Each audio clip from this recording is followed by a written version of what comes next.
as far as I know, Valkyrie is coming out in the West on August 20th. But at the same time, that's when Cosros releases in KR, and I'll be in there for a long time. And I won't be able to pay attention to the chat a lot, so I won't be able to answer a lot of questions regarding Valkyrie. So I'm gonna briefly explain how to progress Valkyrie.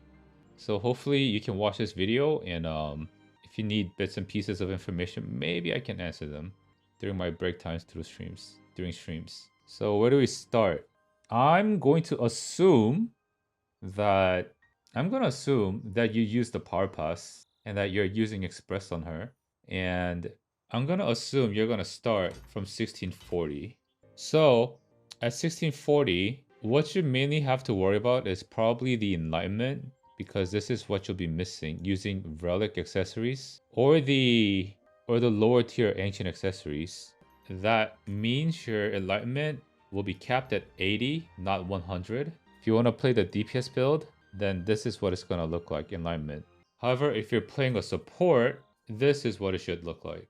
This one, what this one does, you do want this towards the end. What this one does is it buffs your heal by stacks 10%, 20%, and 30% right there.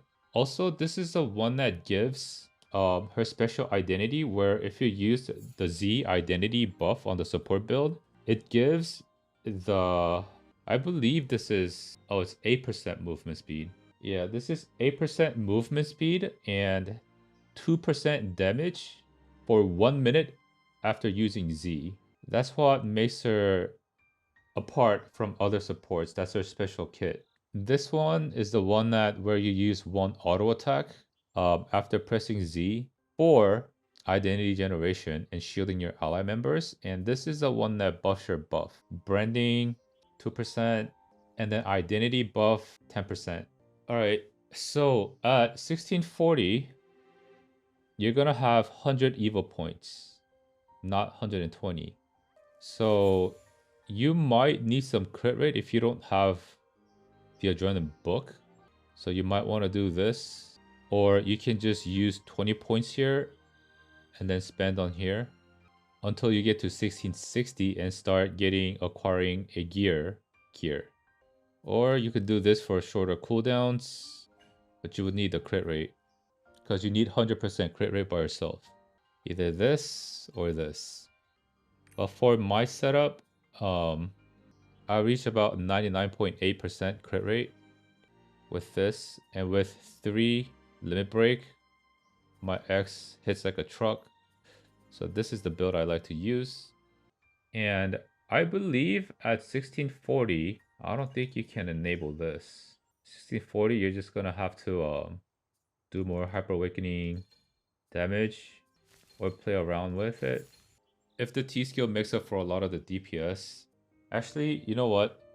The T skill will not make up for a lot of the DPS if you're at 1640, unless you can invest into the second line. So what I would suggest here is just bigger Hyper Awakening damage and T skill damage at 1640. Now, if you're a brand new player, you won't be able to. If you're a brand new player, you won't have enough Enlightenment potions from the horizontal content to enable this.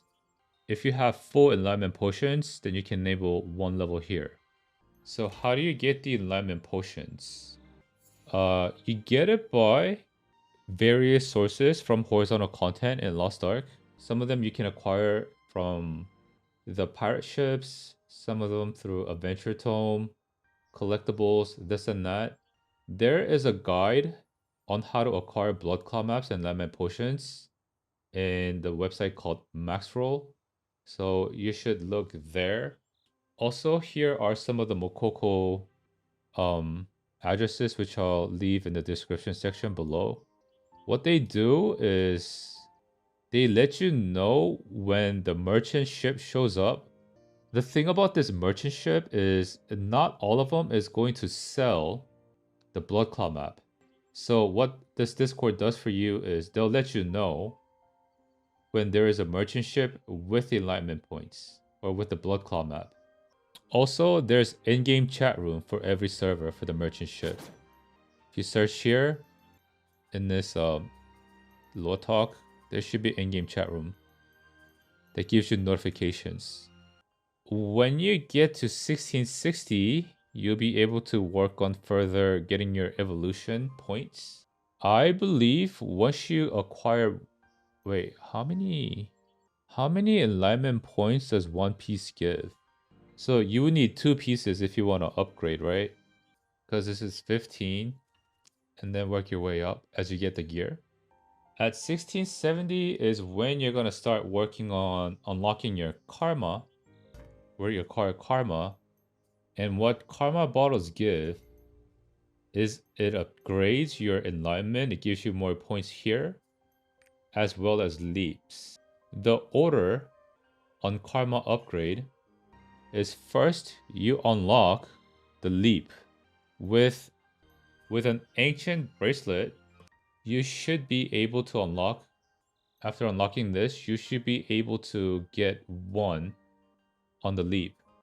After you do this, get your leap on the second line after 1 level, go back to Enlightenment and finish this first.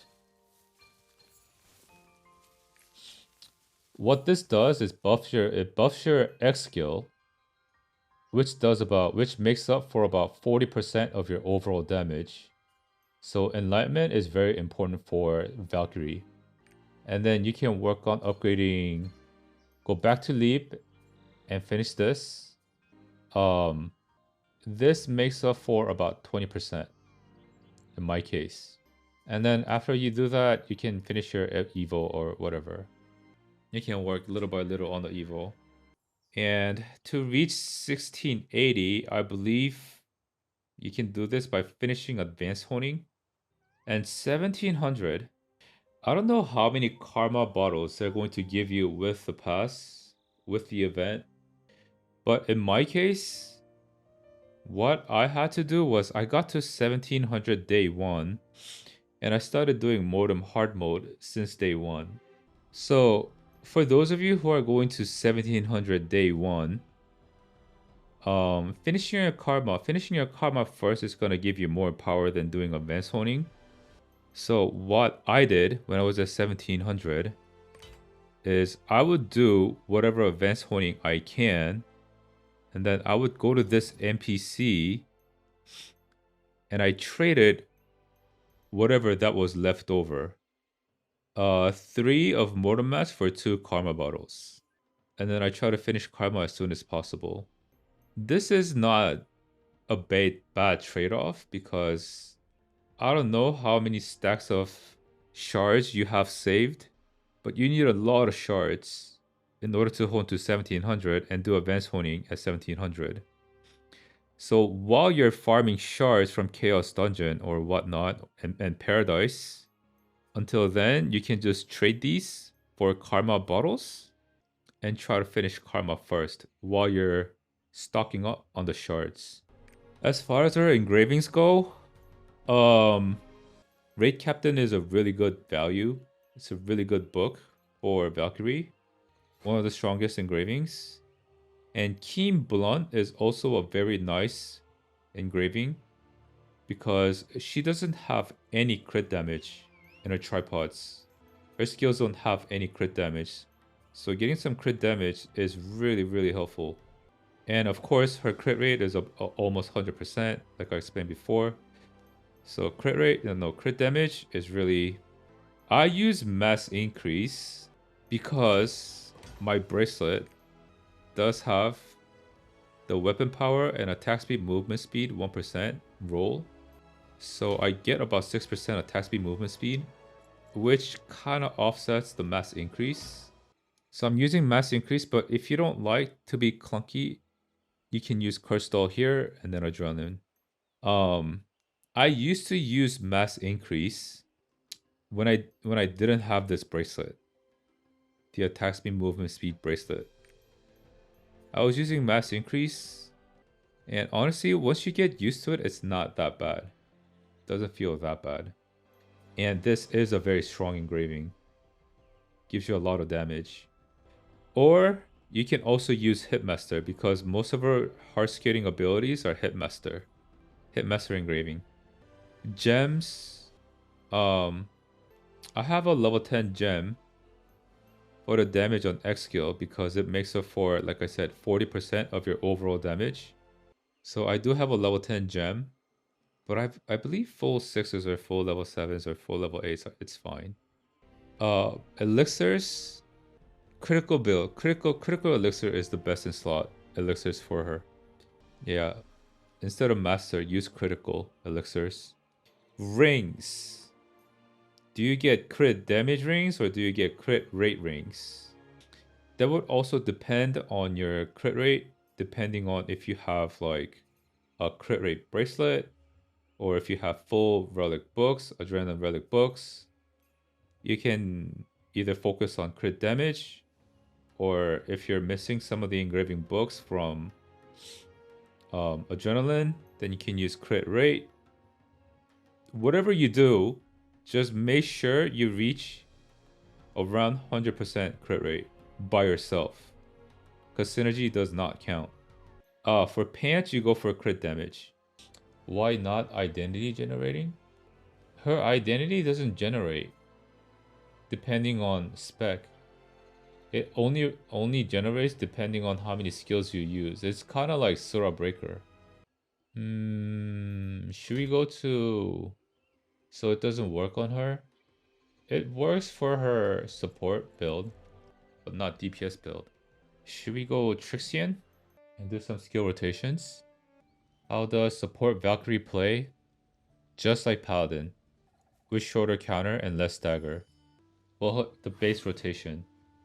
So this is what your UI is going to look like if you just walk into the raid without using a stimulant item. You're going to have Z available, and you're going to have no identity. Using any ult will not generate identity for DPS Valkyrie, which kind of sucks. But anyways, so you might want to start with the adrenaline building rotation.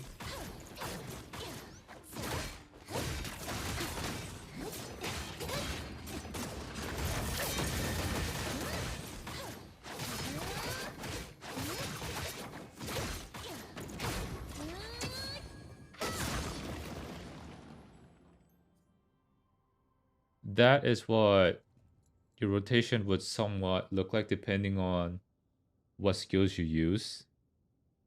So what Z does, it buffs your next 3 red skills, and it also buffs your X skill. This Z buff does not have a cooldown.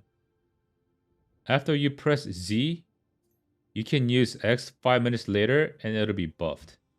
And you'll be able to use the buff only after using X. And in order to use X, you need full identity. And building identity, you need to use 15 skills.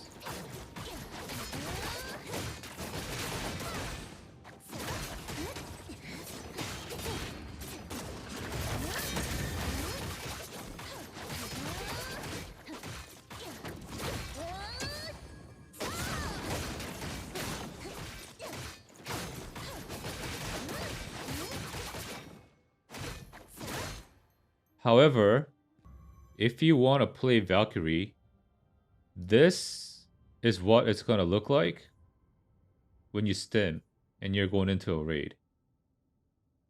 Then the rotation will be some like...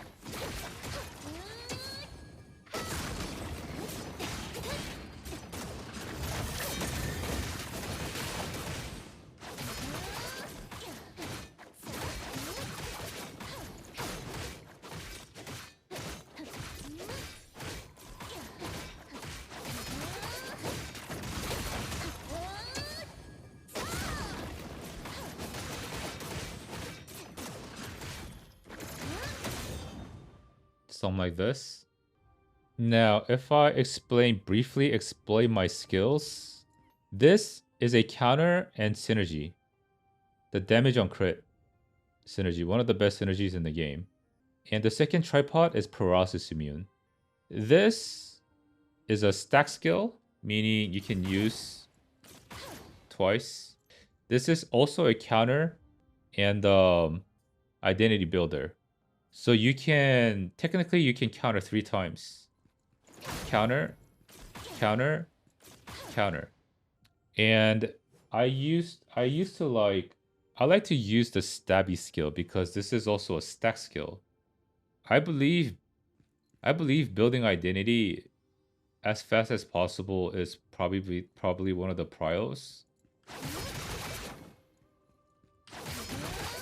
So I like using this stabby skill. However, it does no damage, it's got no stagger, it's got nothing. It's just, I just use it to apply either runes or build identity. And my A skill, this one, is a dash skill that applies synergy as well as giving yourself 30% movement speed for raid captain. Oh, I forgot to mention, this skill also gives you 30% movement speed. So, before your big rotation, it's either apply movement speed and synergy and then big burst, or just one skill and then big burst. Because this one has both movement speed and synergy.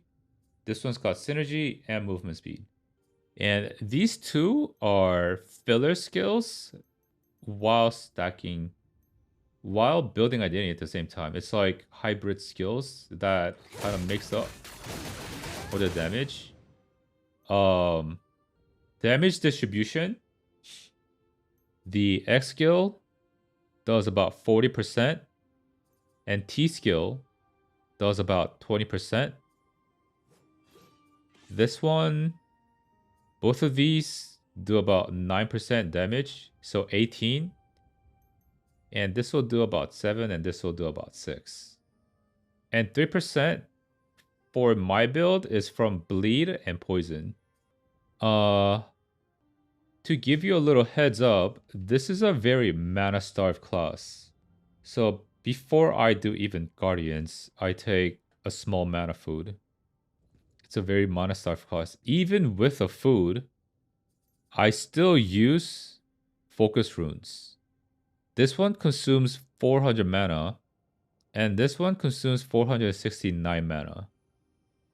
And this one I spam as well, right? So I put a focus rune here and here. Her Evo tab, I've tried a lot of different builds. Like this one gives 14% cooldown and reduces the mana usage. So it builds your identity faster.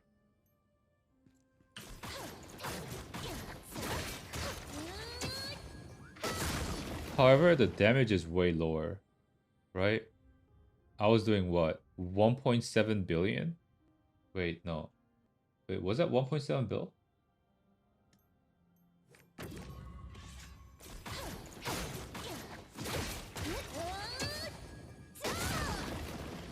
Oh, it was keen blooded. 1.5.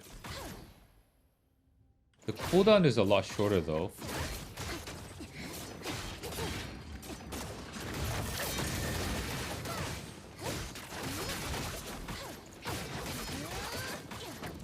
And you wouldn't have to worry about mana as much. The damage is a little weaker. This might be better in fights like Gate 3 Mortem, where uptime is important, where actual DPS matters. But that's only one gate out of like 20 gates in LOSTARK raids. So I like to go all out damage because I can build meter in cutscenes or DR phases or gimmicks. So having all that cooldown kind of loses value, right?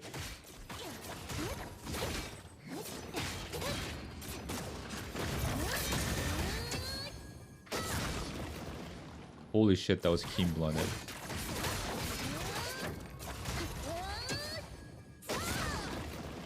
The hell? Is it not saved? It is saved.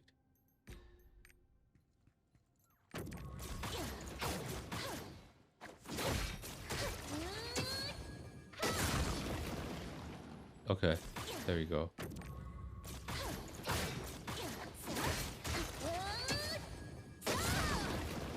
Yeah, 1.8. There is another notable build that people use, and that one is using 3 regular red skills instead of 2. So the thing about using 3 red skills is because Z only buffs 3 of the red skills, you have to alternate using S with the buff and without the buff. Anyways, yeah.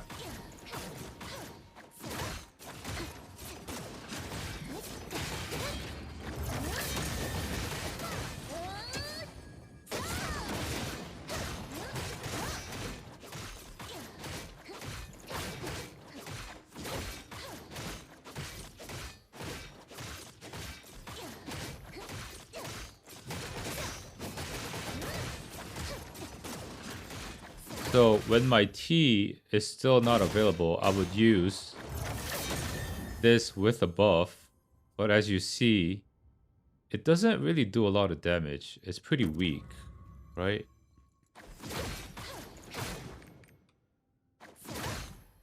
So for me, from my point of view, I see no point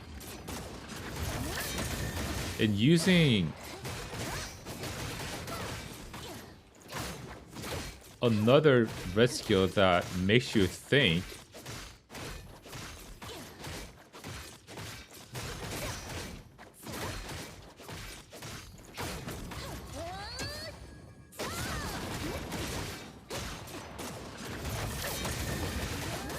but does very little damage.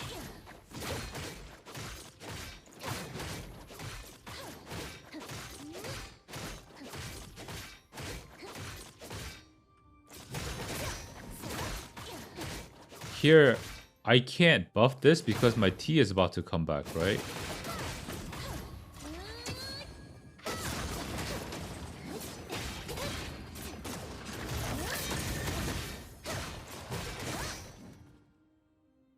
So you gotta alternate. You gotta look at your T cooldown and decide to either use the S skill or save it until you finished off all the 3 red buff skills. People say it does slightly higher ceiling than my build, but I just don't see the point of dealing with, checking your cooldowns and making decisions. However, if they do buff this build, if this skill in the future, if they do buff it, the damage for higher ceiling, then I probably will start using it. Let's talk about support. Okay. So all her red skills are identity generating skills.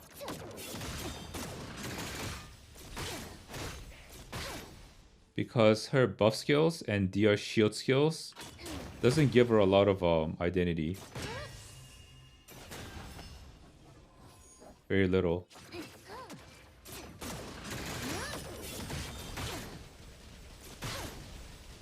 Right? So anyways, her rotation would be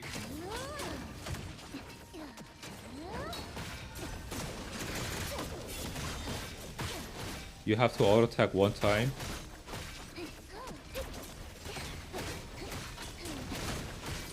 Probably didn't have to do that. C. Auto attack. Grand.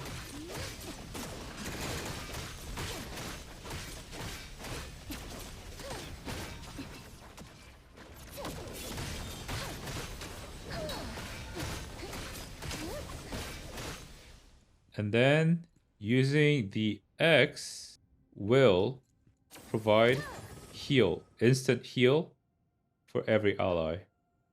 I don't know the details of support build, There are a couple, like, some of the details things that you can do for her cycle.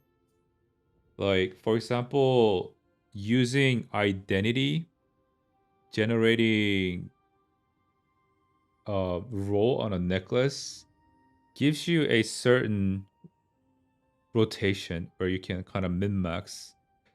But I don't know those details because this is not my main build, but I get asked a lot.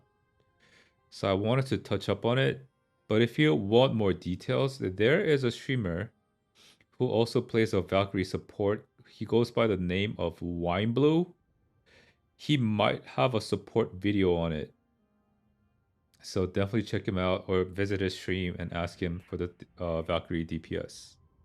I mean, Valkyrie support build. Anyways, yeah, this is AP buff branding. I like to use this branding because I just want to cast it and forget about it. Like if I cast it here, it'll follow and apply branding, and it lasts for a very long time. Like my branding is back, but it's still there.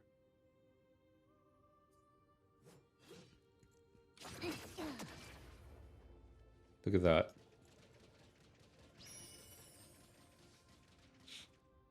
I like to use this brandings. Some other people like to use the other branding, the paladin branding. But me, I don't want headache, so I like to use this branding. Also, this is the AP buff with the push immune. This is Light of Rhapsody, or it's the DR skill. Basically what it is, if you see your ally down here about to die, you can dash to him and provide him a DR with a shield. I think this is the coolest skill out of all the support shields. You actually dash and you shield your ally with a shield, an actual shield.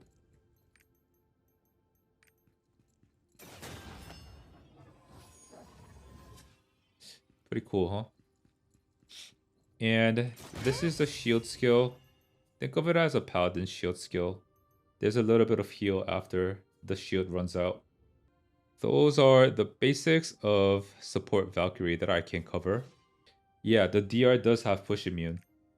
And you can travel far. Shield direction does not matter. Your party member just has to be in this. So the reason why people say she has really good mobility, her support build, is because you can do this. And both of these have push immune, so your mobility is very protected. That's a lot of distance. How much does a D skill fill? Wait, let me just double check to see if I have the right. Yep. The D skill fills that much. That's a very important skill to land for identity gen. Also this one. I don't know what Pally X is. What does Pally X do? Oh, Blessed Aura? Yeah, it is like Blessed Aura without heal. Without the heal. It buffs your allies. And if you, like I explained earlier, if you have this, if you have this, main node support, using Z will provide 2% damage and 8% movement speed for 1 minute. And you just saw there 3 stacks. That means my heal will heal that much. The heal depends on how many stacks you have. And if you have to ask how's Valkyrie support performance, I just think Bard is the best support out there because it is one of the most difficult classes to play. Well, one of the most difficult supports to play. Bard is pretty goated with the Courageous Tune Tripod, as well as Guardian's Tune, Push Immunity or CC Immune, and the 3 Bubble Buff, After Bard, I think it's Paladin, because Paladin and Valkyrie kind of share the same kit, except Paladin has really good counter and a lot of stagger. Insane amount of stagger. Yeah, I know stagger is not that important for like homework raids for reclears, but I think stagger is very important for progs. For example, you guys experienced the stagger check in in Theamine Gate 4. Yeah, so for progs, having big stagger is pretty big.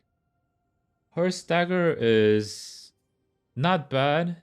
It's better than Bard, but it's not as good as Paladin.